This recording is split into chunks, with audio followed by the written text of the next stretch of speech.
క్రీస్తునందు ప్రియమైన ప్రేమధార టీవీ వీక్షకులకు మన రక్షకుడును ప్రభువైన యేసు క్రీస్తు ఘనమైన నామంలో శుభములు తెలియజేస్తూ నేటి అధ్యయనానికి స్వాగతం పలుకుచున్నాం.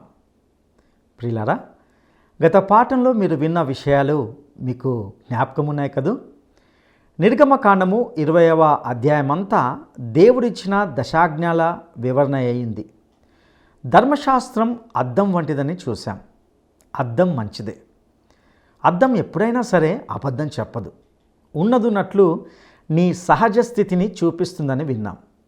ధర్మశాస్త్రం దేవుడేం చేస్తాడో చెబుతుంది. కృప దేవుడు ఏమై ఉన్నాడో చూపిస్తుంది. ఇక నేటి ఈ పాఠంలో నిర్గమకాండము 21, 22, 23 అధ్యాయాలను మనము అధ్యయనం చేస్తాం. ఇందులో ఒక యజమానునికి దాసునికి మధ్య గల కొన్ని విషయాలను గురించి చర్చిస్తాం. అదేవిధంగా వ్యక్తుల మధ్య దౌర్జన్యాన్ని గురించిన ధర్మశాస్త్ర నియమాలను ఇందులో చర్చించబోతున్నాం. జంతువులను, పశువులను గురించి వాటి పట్ల మన వైఖరి ఎలా ఉండాలో 21వ అధ్యాయంలో వివరించబడింది. అదేవిధంగా 22వ అధ్యాయంలో ఆస్తిపాస్తులను గురించిన పౌర బాధ్యతలను గురించి మరియు నైతిక బాధ్యత హక్కులను గురించి పేర్కొనబడిన విషయాలను గురించి తెలుసుకుంటాం. ఇవన్నీ అలనాటి ఇశ్రాయేలు సమాజానికి వర్తిస్తాయని గ్రహించాలి. ఇక 23వ అధ్యాయంలో అందరికీ సమాన న్యాయాన్ని గురించిన ప్రతిపాదన విషయాలను గురించి తెలుసుకుంటాం. ఈ అధ్యాయంలో సబ్బాతు నియమము మరియు ఆచరించవలసిన కొన్ని పండగలు పేర్కొనబడ్డాయి. మరియు దేవుని వాగ్దాన ఆశీర్వాదాలను గురించి కూడా ఇందులో వివరించబడినట్లుగా చూస్తాం. ఇక ఈ 3 అధ్యాయాల్లో పొందుపరచబడిన సత్యాలను తెలుసుకోవడానికి మనలను మనము సిద్ధపరచుకుందామా? ప్రియ సోదరీ సోదరులారా, నిర్గమకాండం 21వ అధ్యాయంలో సేవకులను గురించిన ధర్మశాస్త్ర నియమాలున్నాయి. 1 నుండి 11వ వచనం వరకు. ఇందులో 5వ వచనం పరిశీలించండి. ఒక బానిస హీబ్రూ వాడైతే వానికి 7వ సంవత్సరం విడుదల. అయితే ఆ దాసుడు, నేను నా యజమానుణ్ణి, నా భార్యను, పిల్లలను ప్రేమిస్తున్నాను, నేను వారిని విడిచి స్వతంత్రుడనై పోనొల్లను అంటే యజమానుడు అతన్ని అట్టెపెట్టుకోవాలి. ఒక ఇశ్రాయేలుడు మరొక ఇశ్రాయేలీయుణ్ణి బానిసగా శాశ్వతంగా పెట్టుకోకూడదు. అతడు యజమానితోనే ఉండిపోతాను అంటే అతన్ని చేర్చుకునేటప్పుడు ఆచరించాల్సిన ఒక సంస్కారం ఉన్నది. ఒక కదురు తీసుకొని ఇంటి గడపకేసి అతని చెవిలో గుండా గుచ్చాలి. ఇది ఒక నిబంధన. అలాగే మనం కూడా స్వాభావికంగా పాపానికి బానిసలం. యేసుక్రీస్తు మన కోసం స్వచ్ఛందంగా శిలువ మీద చనిపోయాడు. ఆయన పాపులమైన మనల్ని ప్రేమించాడు. పాపదాస్యము నుండి మనల్ని విమోచించాడు. తానున్న చోటే మనం ఉండడానికి మనతో సంయుక్తపరుచుకున్నాడు. మనం యేసుకు ప్రేమ బానిసలం. ఆయన మన చెవులు తెరుస్తాడు. మనము ఆయన స్వరము వినగలం. ఆయన వాక్యమును విని గ్రహించగలము. చెవిని కదురుతో గుచ్చటమంటే కదురు శిలువకు సంకేతం. నిర్గమకాండం 21వ అధ్యాయం 12 నుండి 27వ వచనం వరకు దౌర్జన్యాన్ని గురించిన ధర్మశాస్త్ర నియమాలు చెప్పబడ్డాయి. ఒకడు తన పొరుగువాని మీద దౌర్జన్యంగా వచ్చిపడి హత్య చేస్తే అతనికి మరణశిక్ష, ప్రాణానికి ప్రాణం. ఇతరులను గాయపరిస్తే నష్టపరిహారం చెల్లించాలి. ధర్మశాస్త్ర వైఖరి ఎలాంటిదో గుర్తించండి. కంటికి కన్ను, పంటికి పన్ను. ఇతరులతో మనకున్న సంబంధాలు సమాధానపూర్వకమైనవై ఉండాలి. ఈ అధ్యాయమంతా పౌరుల క్రియలకు ఫలితాలు ఎలా ఉంటాయో ధర్మశాస్త్రం తేటగా చూపుతోంది. ఎవరికీ కీడు తలపెట్టకూడదు. హీబ్రూ ప్రజలకు బానిసల పట్ల గల వైఖరి ప్రశంసించదగింది. బానిస నీ ఆస్తి కాడు, అతడు ఒక మానవుడు. మానవీయ దృక్పథంతో అతని పట్ల వ్యవహరించాలి. బైబిలు బానిస వ్యవస్థను సమర్థించదు, ఖండిస్తుంది. ధర్మశాస్త్ర నియమాలు ఆరోగ్యప్రదమైనవి, ఆదర్శప్రాయమైనవి. భార్యాభర్తల మధ్య ప్రవర్తిల్లవలసిన దాంపత్య ధర్మమును కూడా ధర్మశాస్త్రం ఆజ్ఞాపూర్వకంగా నిర్దేశించి చూపుతుంది. మనుషులను దొంగిలించడము శిక్షార్హమైన నేరం. ధర్మశాస్త్రం క్రీస్తునందలి నీతిమంతులకు ఉద్దేశించింది కాదు. 11వ వచనంలో సబ్బాతు నియమం పేర్కొనబడింది. విశ్రాంతి దినం మన ప్రభువు కాదు, ప్రభువు మనకిచ్చింది విశ్రాంతి దినం. యేసుక్రీస్తు విశ్రాంతి దినానికి ప్రభువు. ఈ అధ్యాయంలో 12వ వచనంలో తల్లిదండ్రులను పిల్లలు సన్మానించాలి అని చెప్పబడింది. తల్లిదండ్రులను గౌరవించేవారు దీర్ఘాయుష్మంతులవుతారు. తల్లిదండ్రులను గౌరవించేవారు దీర్ఘాయుష్మంతులవుతారు. 14వ వచనంలో వ్యభిచారమనే పాపానికి శిక్ష ఎంత తీవ్రమో ధర్మశాస్త్రం తెలియచేస్తోంది. స్త్రీని మోహపు చూపుతో చూస్తే అది ఆధ్యాత్మిక వ్యభిచారమే అని ప్రభువు వివరించాడు. 20వ అధ్యాయంలో 15వ వచనంలో దొంగతనాన్ని ధర్మశాస్త్రం పేర్కొంటున్నది. 28 నుండి 36వ వచనం వరకు జంతువులను పశువులను గురించి వాటి పట్ల మన వైఖరి ఎలా ఉండాలో వివరించబడింది. ధర్మశాస్త్రం మానవుల సాంఘిక నైతిక బాధ్యతలను ఎత్తి చూపుతుంది. ఎద్దు బానిసను పొడిచి చంపితే ఆ ఎద్దును రాళ్లతో కొట్టి చంపాలి. ఆ ఎద్దు యజమానికి కూడా మరణశిక్ష, ప్రాణ విమోచన క్రయధనం చెల్లించాలి. ఇక్కడ బానిస వెల ఎంతో చెప్పబడింది. బానిస వెల 30 తులాల వెండి. సరిగ్గా ఇదే వెలకు ఇస్కరియోతు యూదా ప్రభువును అప్పగించాడు, అమ్మాడు. అదే బానిస వెల. యేసు ప్రభువు ఎంత తగ్గించుకున్నాడో చూడండి. శిలువ మరణము పొందేటంతగా విధేయుడై దాసుని స్వరూపము ధరించాడు. ఎంత తగ్గించుకోగలడో అంతగా తగ్గించుకున్నాడు. ఈ రోజున ఆయనను ఇంకా తగ్గించడం తగని పని. సాంఘికపరమైన నేరాలకు ఎలాంటి శిక్ష విధించాలో ధర్మశాస్త్రం నిర్దేశించి చూపుతున్నది. నేరము, శిక్ష ఈ రెండూ ధర్మశాస్త్రం ఎంత తీవ్రమైనవో చూపుతుంది. న్యాయాధిపతులకు శిక్షాస్మృతిని అప్పగించింది ధర్మశాస్త్రమే. ఈ పనులు వ్యక్తులు చేయవలసినవి కాదు.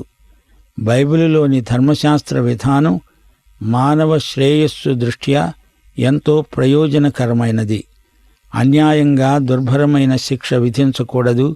గొప్ప నేరాన్ని కొద్దిపాటి శిక్షతో విడువకూడదు. ధర్మశాస్త్రం 1 మైలు రమ్మంటే యేసు ప్రభువు మరో మైలు కూడా మనల్ని నడిపిస్తాను అన్నాడు.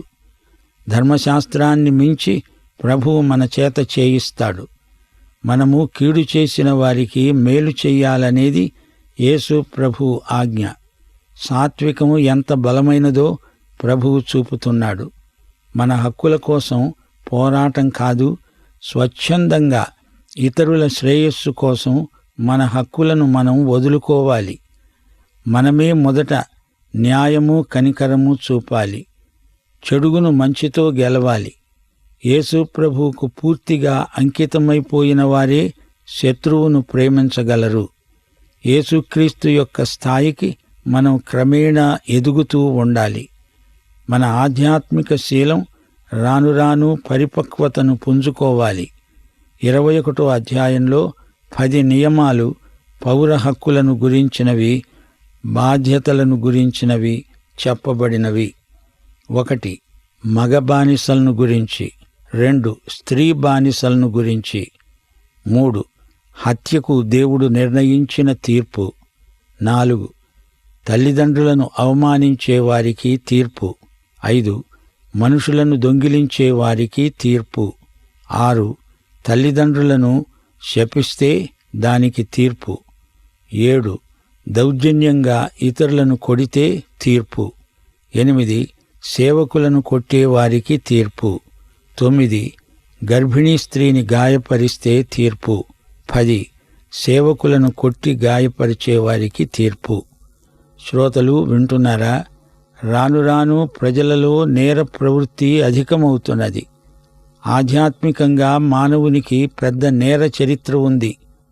నైతిక మనస్సాక్షి బలహీనమైనప్పుడు మనిషి పాపం చేస్తాడు.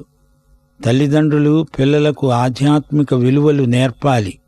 శ్రోతలు, ఇప్పుడు మనం నిర్గమకాండం 22వ అధ్యాయానికి వచ్చాము. ఈ అధ్యాయంలో 1 నుండి 15వ వచనం వరకు ఆస్తిపాస్తులను గురించిన పౌర బాధ్యతలు, 16వ వచనం నుండి 31వ వచనం వరకు నైతిక బాధ్యతలు, హక్కులు పేర్కొనబడ్డాయి.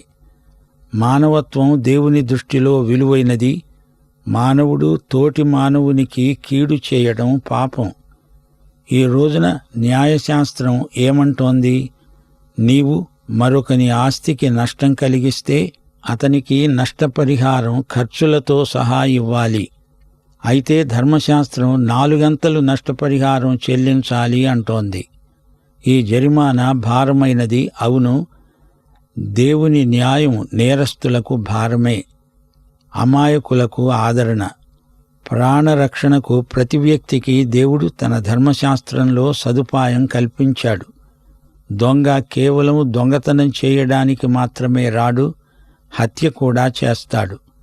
అయితే ప్రాణరక్షణకు అమాయకుడైన వ్యక్తి దొంగను చంపవచ్చు. ఈ విషయంలో రక్తాపరాధం ఉండదు. అయితే ఆ దొంగ దొంగతనం మాత్రమే చేసి పారిపోతూ ఉంటే అతని యజమాని అతన్ని చంపకూడదు. పెద్ద పట్టణాలలో పౌర జీవనానికి గొప్ప ప్రమాదం ఏర్పడుతున్నది. మానవుడు దేవుని ధర్మశాస్త్రాన్ని అవగాహన చేసుకుంటే మంచిది. దొంగ చిక్కితే అతడు నష్టపరిహారం చెల్లించక తప్పదు. ఆవుగాని గొర్రెగాని మరొకరి చేలో పడి మేస్తుంటే ఆ పొలం యజమాని నష్టపరిహారం చెల్లించాలి. అగ్ని ప్రమాదం ఎవరి మూలంగా జరిగిందో అతడు నష్టపరిహారం చెల్లించాలి. ఆ నష్టాన్ని అచ్చుకోవాలి. లోకములోని జాతులన్నిటికీ మోషే ధర్మశాస్త్రం మాదిరిగా ఉంది. ఆస్తుల యాజమాన్యాన్ని గురించిన వివాదాలను దేవుని వద్దకు తేవాలి. కొన్ని నేరాలు రుజువు కావాలంటే సాక్ష్యాధారాలు కావాలి. యెహోవా ప్రమాణం వారి మధ్యన ఉండాలి. దేవుని ధర్మశాస్త్రం నిర్దుష్టమైనది. అయితే ఒక మాట, ధర్మశాస్త్రం ఏది చెయ్యలేకపోయిందో అది కృప చేసింది. ధర్మశాస్త్రం శిక్షిస్తుంది, రక్షించలేదు. గాని కృప క్షమిస్తుంది, రక్షిస్తుంది. దేవుడు తన జాతిని అంతరించిపోకుండా కొనసాగే ఉద్యమంగా రూపొందిస్తున్నాడు. అంతేకాదు, తన జాతిని సంఘటితపరుస్తున్నాడు. 22వ అధ్యాయమంతా నష్టపరిహారాన్ని గురించి మాట్లాడుతోంది. లూకాసు వార్త 19వ అధ్యాయం 8వ వచనంలో జక్కయ్య చెల్లించిన నష్టపరిహారాన్ని గమనించండి. అందుకే యేసు జక్కయ్యను ప్రశంసిస్తూ, ఇతడు అబ్రహాము కుమారుడే అన్నాడు. దేవుడు నిన్ను క్షమించాడు, రక్షించాడు. నీ పాపము వల్ల ఎవరికి నష్టం కలిగిందో వారికి నష్టపరిహారం చెల్లించాలి. యోహాను సువార్త 12వ అధ్యాయం 6వ వచనంలో ఇస్కరియోతు యూదా బీదలను గురించి మాట్లాడుతున్నాడు. ఇస్కరియోతు యూదా దొంగ. నిజంగా ధర్మశాస్త్రం ప్రకారం అతన్ని బానిసగా అమ్మివేయాలి. అతడు నష్టపరిహారం చెల్లించాలి. గాని అతడు నిత్యత్వంలోకి ముద్దాయిగా ప్రవేశించాడు. ఈ అధ్యాయంలో సామాజిక న్యాయం ప్రస్తావించబడింది. పాపం వల్ల వచ్చే జీతం మరణమే. రూతు అత్త నయోమి ఏమన్నది? నన్ను నయోమి లేక మాధుర్యం అనవద్దు, నన్ను మారా అని పిలవండి. అనగా నా బతుకంతా చేదు. పాపి జీవితం చేదు. మరణం పాపికి చేదు నిజం. పాపిని ధర్మశాస్త్రం యేసు దగ్గరికి పంపుతుంది. ధర్మశాస్త్రం పాపం ఎంత ఘోరమైందో చూపుతుంది. గాని కృప దేవుని ప్రేమ ఎంత బలమైందో చూపుతుంది. ప్రేమ నిత్యత్వంలో కూడా నిలిచి ఉంటుంది. మన బాధలలో యేసు మనతో సంయుక్తమవుతున్నాడు. మనతో సహానుభవము గలవాడే మన కష్టసుఖాలను పంచుకుంటాడు. తనకు విధేయులైన వారి నిత్య రక్షణకు కారకుడయ్యాడు. ధర్మశాస్త్ర క్రమశిక్షణ క్రీస్తునందున్న వారికి భారమైనది కాదు. ధర్మశాస్త్ర హృదయాన్ని అవగాహన చేసుకోండి. రోగ నిర్ధారణ చీటి ధర్మశాస్త్రం వద్ద తీసుకొని యేసు ప్రభువు దగ్గరికి వస్తే ఆయన నిన్ను బాగు చేస్తాడు. ధర్మశాస్త్రపు వ్యాజ్యాలలో ఇరుపక్షాలు దేవుని వద్దకు రావాలి. ప్రతి సమస్యను మోషే దేవుని వద్దకు తెచ్చి ప్రార్థన చేసేవాడు. ఒకసారి ప్రవక్త సమూయేలు అన్నాడు, నేనే గనక ప్రార్థించటం మానేస్తే అది దేవుని పట్ల అపచారమవుతుంది. అట్టిది నాకు కలగకుండునుగాక. దావీదు రాజశాసనాన్ని సైతం ధిక్కరించే ధైర్యం ప్రార్థన వల్లనే కలిగింది. శత్రువులు తరుముతూ ఉంటే దావీదు ప్రార్థిస్తూ, దేవా, నా కాలగతులు నీ వశంలో ఉన్నాయి అన్నాడు. శత్రువులు ముట్టడించినప్పుడు హిజ్కియా ప్రార్థించాడు. బాప్తిస్మకుడైన యోహాను, అపోస్తలుడైన పౌలు గొప్ప ప్రార్థన వీరులు.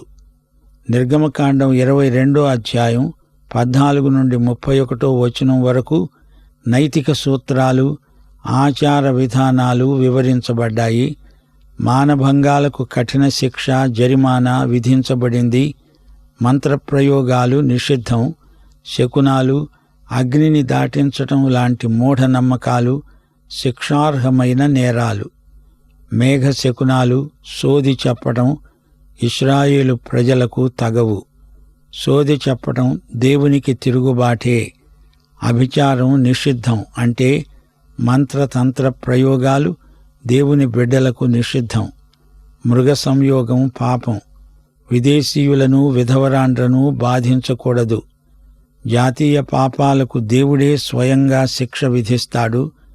వడ్డీకి డబ్బు అప్పివ్వడం, వస్తువులు కుదవ పెట్టుకోవడం, తాకట్లు, తనఖాల విషయంలో ధర్మశాస్త్రం కఠినమైన నిబంధనలను అమలుపరిచింది. దేవుణ్ణి నిందించకూడదు, అధికారులను శపించకూడదు.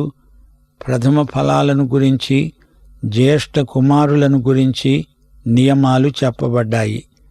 వ్యక్తిగత పరిశుద్ధతను గురించి హెచ్చరించబడింది. దేవుని ప్రజలారా, గమనించండి, ఈ ఆజ్ఞలన్నీ అలనాటి ఇశ్రాయేలు సమాజానికి వర్తిస్తాయి. ఈ నియమాలు యూదేతర జాతులకు సంబంధించినవి కావు. పాత నిబంధన వాగ్దానాలను మించింది కొత్త నిబంధన. యేసు ఈ కొత్త నిబంధనకు మధ్యవర్తి.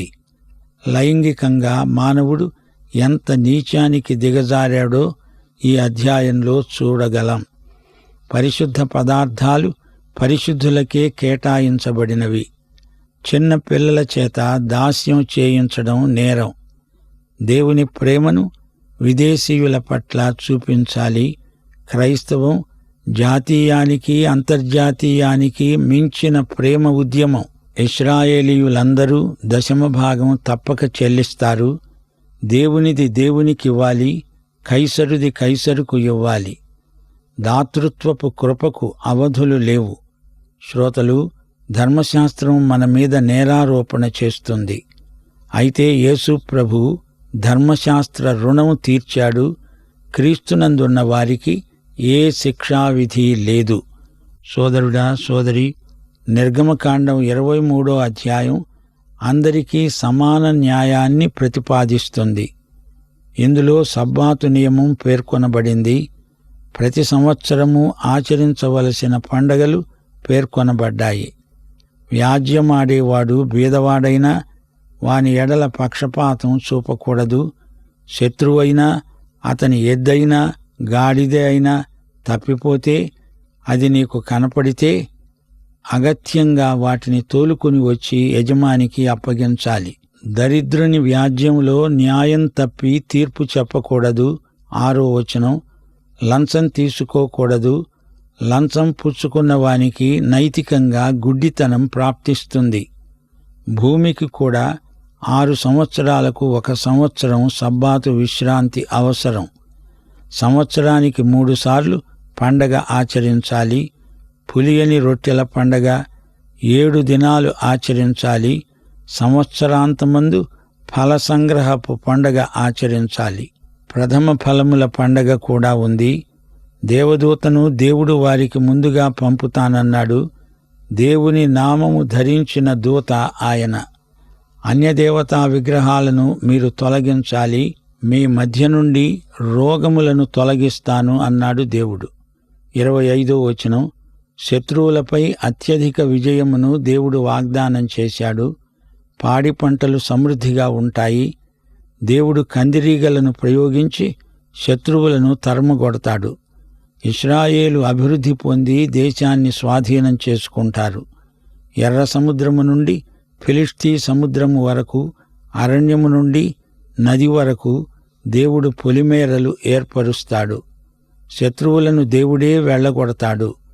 అన్యదేవతారాధనలో ఇశ్రాయేలు వారు పాల్గొంటే అది వారికి ఉరి అవుతుంది. వారు మీ చేత పాపం చేయించకుండా వారిని ఈ ఛాయల్లో ఉండకుండా పారదోలతాను అన్నాడు దేవుడు. ఈ అధ్యాయంలో ధర్మశాస్త్ర ప్రోక్తమైన న్యాయ విధానాలు పొందుపరచబడ్డాయి. లేనిపోని వార్తలు, నీలి వార్తలు, పుకార్లు ప్రచారం చేయడం గొప్ప నేరం.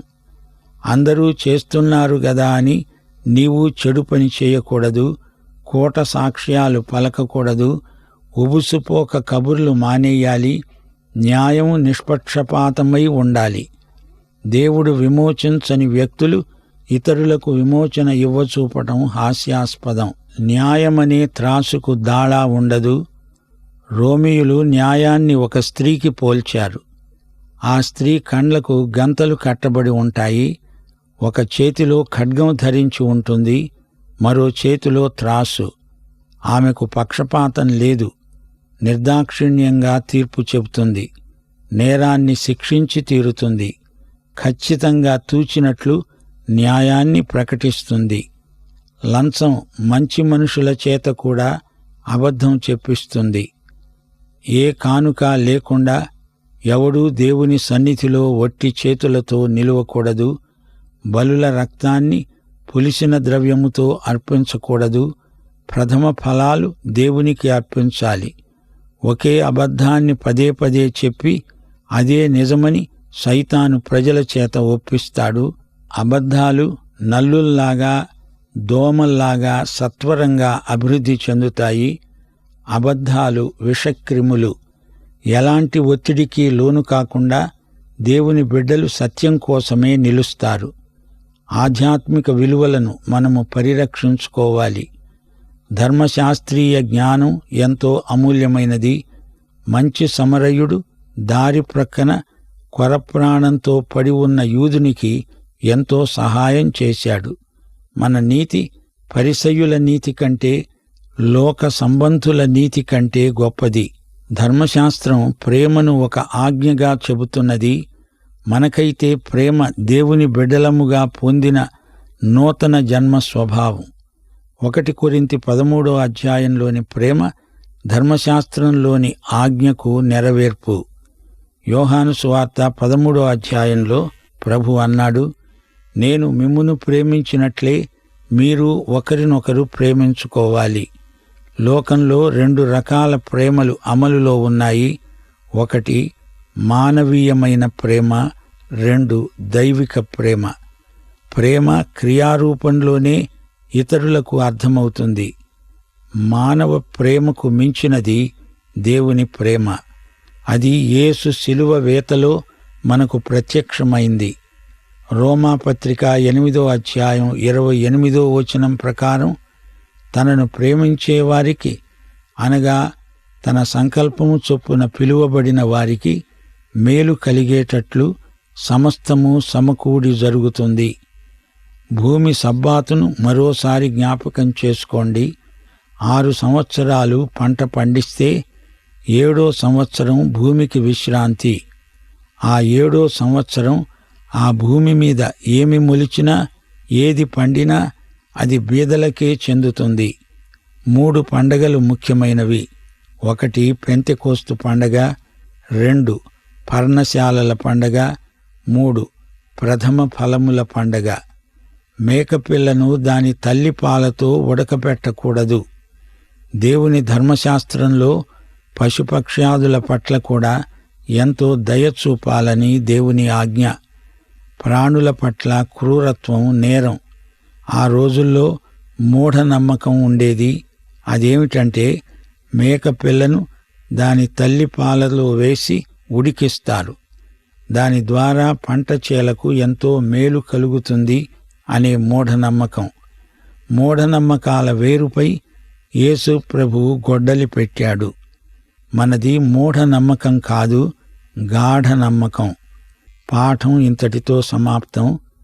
ప్రభు అయిన యేసుక్రీస్తు వారి కృప, తండ్రి అయిన దేవుని ప్రేమ, పరిశుద్ధాత్మ యొక్క అన్యోన్య సహవాసము మనకు నిత్యత్వము పర్యంతము తోడై ఉండునుగాక. ఆమేన్. ప్రియులరా, ఇంతవరకు విన్న సత్యాలు మీకు దోహదకరంగా ఉన్నాయని భావిస్తున్నాం. నేటి ఈ పాఠంలో 21, 22, 23 అధ్యాయాల ద్వారా ఎన్నో విషయాలు చర్చించబడినట్లుగా చూశాం. ఒక బానిసకు సంబంధించిన విషయాలను గూర్చి విన్నాం. పెంపుడు పశువులను గూర్చిన నియమాలను గురించి విన్నాం. ధర్మశాస్త్ర చట్టం, మానవ శ్రేయస్సు, భౌతిక నేరాలు మరియు దేవుని తీర్పులను గురించి విన్నాం. నైతిక బాధ్యతలు, హక్కులను గురించి కూడా విన్నాం. ముఖ్యంగా శకునాలు, మూఢనమ్మకాలు దేవునికి బహుగా వ్యతిరేకం. పక్షపాతం, నిర్దయ, కాఠిన్యాలు దేవునికి సమ్మతం కావు. తనకు లోబడిన తన ప్రజల పక్షంగా దేవుడు పనిచేస్తాడు. దేవుని బిడ్డలుగా ఇశ్రాయేలు ప్రజలు ఒక ఆధ్యాత్మిక, ఆరోగ్యకరమైన సమాజంగా ఉండులాగున ఈ నియమాలు ఎంతో ఉపయోగకరంగా ఉంటాయని దేవుడు సెలవిచ్చినట్లుగా ఇందులో చూస్తాం. దేవుడు వారిని క్రమశిక్షణతో కూడిన ప్రజలుగా ఉండులాగున వీటినన్నిటినీ ధర్మశాస్త్రముగా వారికి తెలియజేశాడు. మరిన్ని విషయాలను వచ్చే పాఠంలో తెలుసుకుందాం. అంతవరకు సర్వశక్తిమంతుడైన దేవుడు మీకు తోడై ఉండి నడిపించునుగాక. దైవాశీస్సులు.